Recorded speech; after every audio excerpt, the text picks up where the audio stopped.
ever bothered about myths and beliefs spawned around the existence of a special race in the human community known as Aborigines?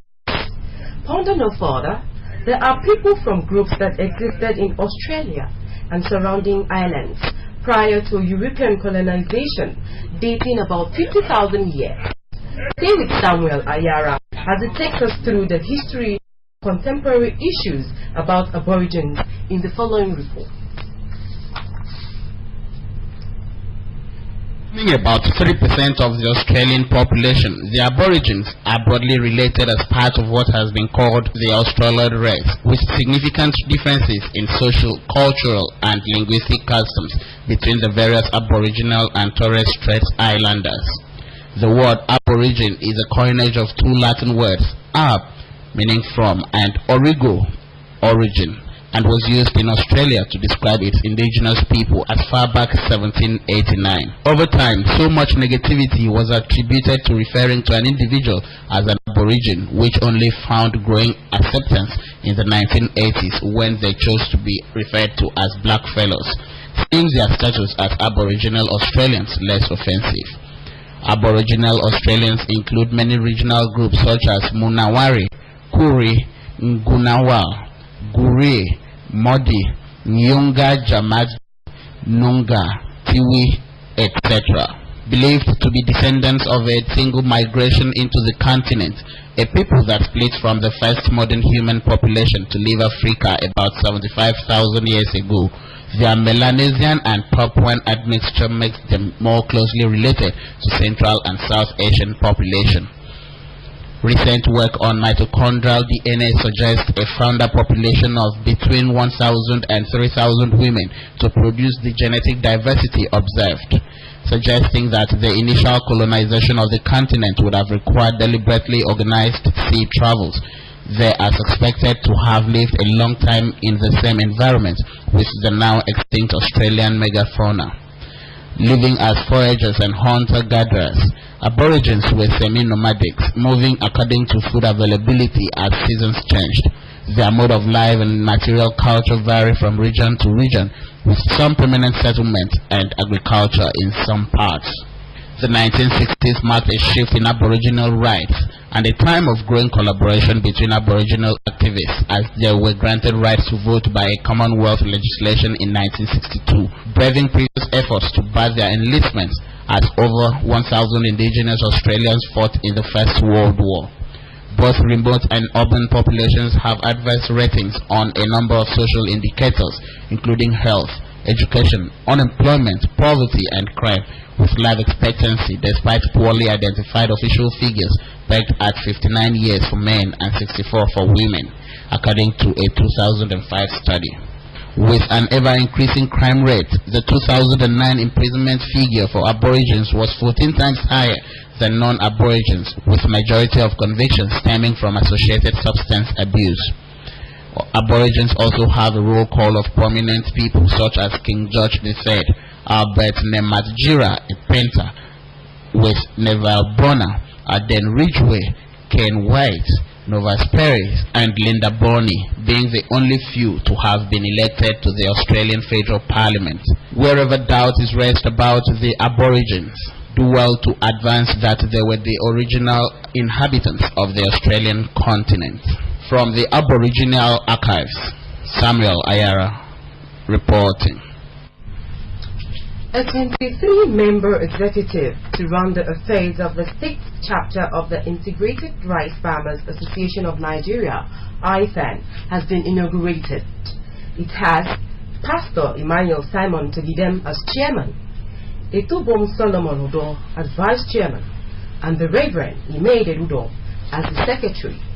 The inauguration was attended by the Commissioner for Agriculture and Food Sufficiency, Dr. Uduak Udoyang, and the President of Integrated Rice Farmers Association of Nigeria, IFAN, Malam Musa Adu. Swearing in the members, Barrister Alex Apabio charged them to see their election as a call to service and that they should adhere strictly to the oath of allegiance they have sworn to.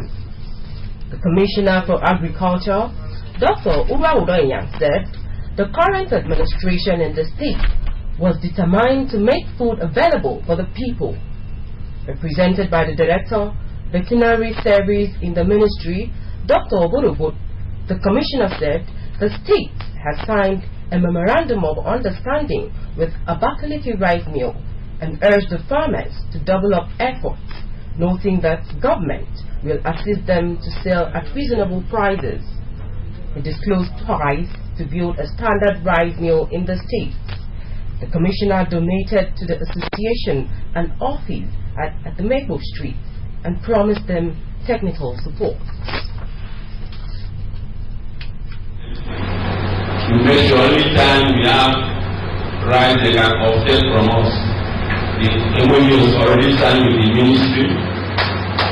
So we don't fear.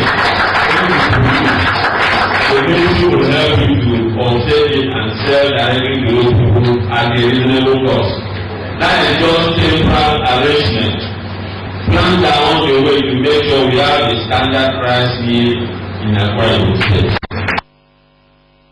The National President of IFAN, Malam Musa Ado, represented by the Secretary, Engineer Emmanuel Epo, said the decision is to inaugurate the state chapter of the association, which is aimed at bringing together rice farmers in the state under one umbrella to enable them to share ideas on modern rice farming techniques and pledge the support of the natural body to the state chapter. I mean, in Akwa Ibom State, almost every household in Akwa Ibom State consume rice.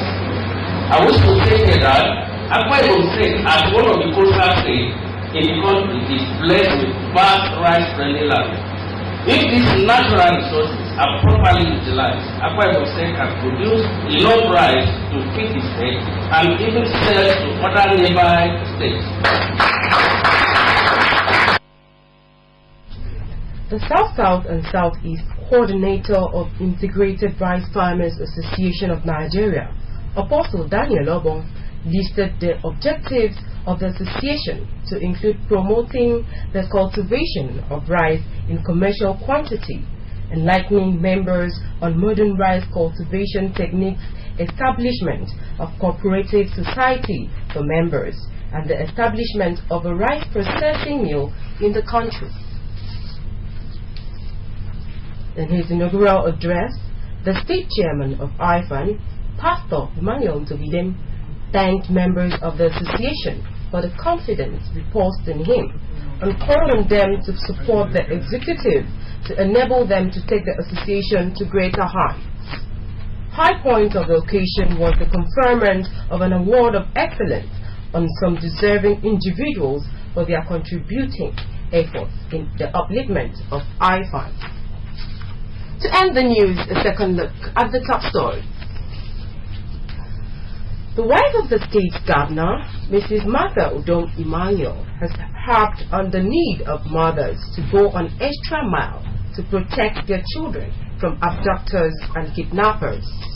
Mrs. Emmanuel, who was speaking at this month's Women Prayer meeting, also called on mothers as home builders to pay more attention to their girl child to prevent them from falling prey to baby factory operators. And that's the news at 10. Remember, you can also watch AKBC TV News Online by logging on to akbconline.org, or follow us on Twitter at AKBC Channel 45 Uyo, or on Facebook at AKBC Channel 45. Thanks for watching, and do have a very beautiful Monday morning. Thank you.